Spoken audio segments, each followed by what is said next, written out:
नमस्कार, स्वराज एक्सप्रेस में आप सभी का बहुत स्वागत है। मैं हूं आपके साथ प्रियंका गुप्ता। बुलेटिन की शुरुआत करते हैं। भोपाल में करोड़ों की धोखाधड़ी का सनसनीखेज मामला सामने आया है।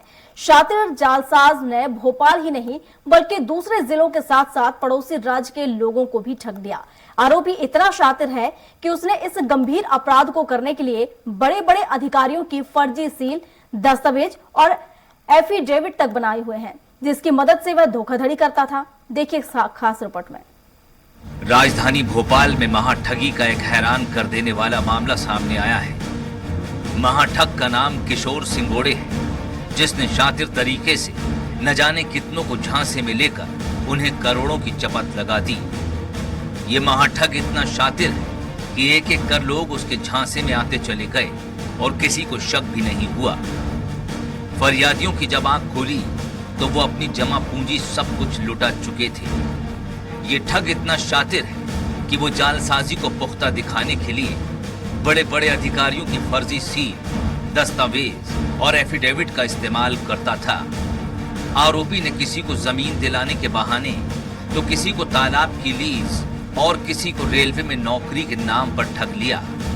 महाठग के जाल में फंसे लोग अब न्याय के लिए दर दर भटक रहे हैं। ये किशोर कुमार सिंघानिया है, भोपाल का रहने वाला है। ये अवधपुरी में रहता है। किशोर कुमार सिंघाने क्या इससे 2019 में मेरी मुलाकात हुई एक खेत में जमीन के सिलसिले में, और उसने मेरे को खेत दिया। पहले मेरे को बटाई से खोट से खेत दिया इसने, सिगमी जिसे बोलते हैं अपन।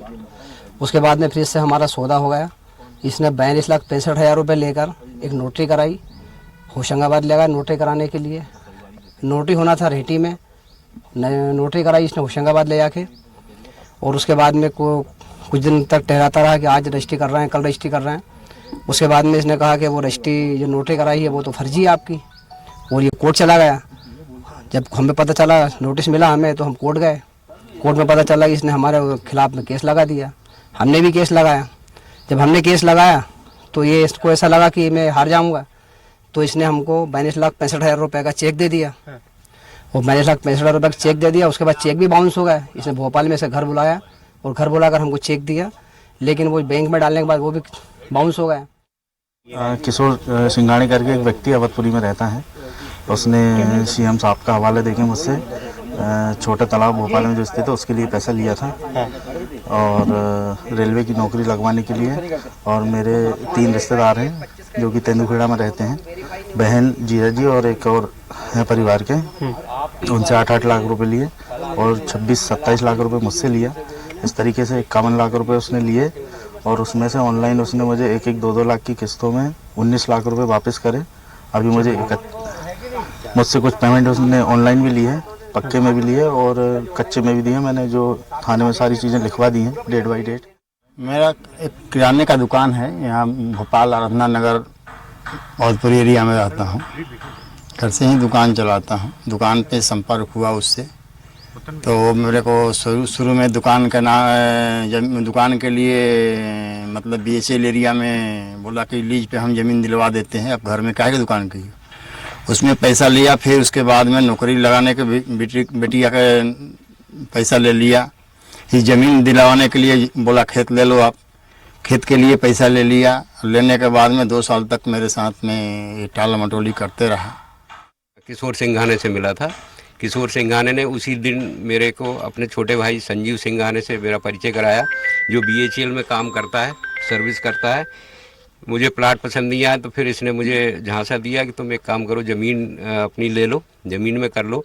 मेरी बेटी की नौकरी के लिए मैंने कहा था, तो नौकरी के लिए इसने कहा कि इंडिगो में मेरी बेटी नौकरी करती थी, तो इसने कहा था कि जनवरी 2022 में मैं आपको ज्वाइन करा दूंगा और आप 1 महीने पहले अपनी बेटी की नौकरी छुड़वा दो। मैंने नौकरी छुड़वा दी। इसके बाद इसने मुझे ज्वाइनिंग लेटर भी दिखाया BHL का। BHL में प्लाट के लिए अलॉटमेंट लेटर भी दिखाया। जब मैंने इससे मंगा तो ये बोला कि ये सारे पेपर मेरे छोटे भाई संजीव सिंघाने ने फाइल से निकाल के लाए हैं और आपको बाई पोस्ट घर पहुंच जाएंगे। ऐसा नहीं है कि कानून के हाथ महाठग तक नहीं पहुंचे। शिकायत के बाद पुलिस ने आरोपी को गिरफ्तार किया, लेकिन मामूली धाराओं में केस लगाकर रफा दफा कर दिया। नतीजा, आरोपी कोर्ट से छूट गया। हालांकि पुलिस कमिश्नर अब कह रहे हैं कि मामले की उच्च स्तरीय जांच कराई जाएगी। उसमें जो भी तथ्य आएंगे उसके आधार पर पुलिस वैधानिक कार्रवाई करेगी। अगर कोई नया तथ्य आता है या नए आवेदन आते हैं तो उसको भी इस विवेचना में सम्मिलित किया जाएगा। मेरे सामने अभी ऐसा कोई प्रकरण नहीं आया, लेकिन आप जो बता रहे हैं आपके माध्यम से ज्ञात हुआ है, तो निश्चित तौर पर अगर ऐसा कोई प्रकरण आता है तो उसकी गंभीरता के हिसाब से उसमें सख्त कार्रवाई सुनिश्चित की जाएगी। शातिर महाठग ने न जाने कितनों की पसीने की गाढ़ी कमाई पर हाथ साफ कर दिया। इसका खुलासा होना अभी बाकी है, लेकिन जांच कैसे होगी, कौन करेगा और कब तक करेगा, और जांच के बाद भी क्या फरियादियों को कभी इंसाफ मिल पाएगा? इन गंभीर सवालों के बीच फिलहाल फरियादियों के आंसू पोंछने वाला कोई नहीं है। संजय डोंगर तिवारी, स्वराज एक्सप्रेस, भोपाल।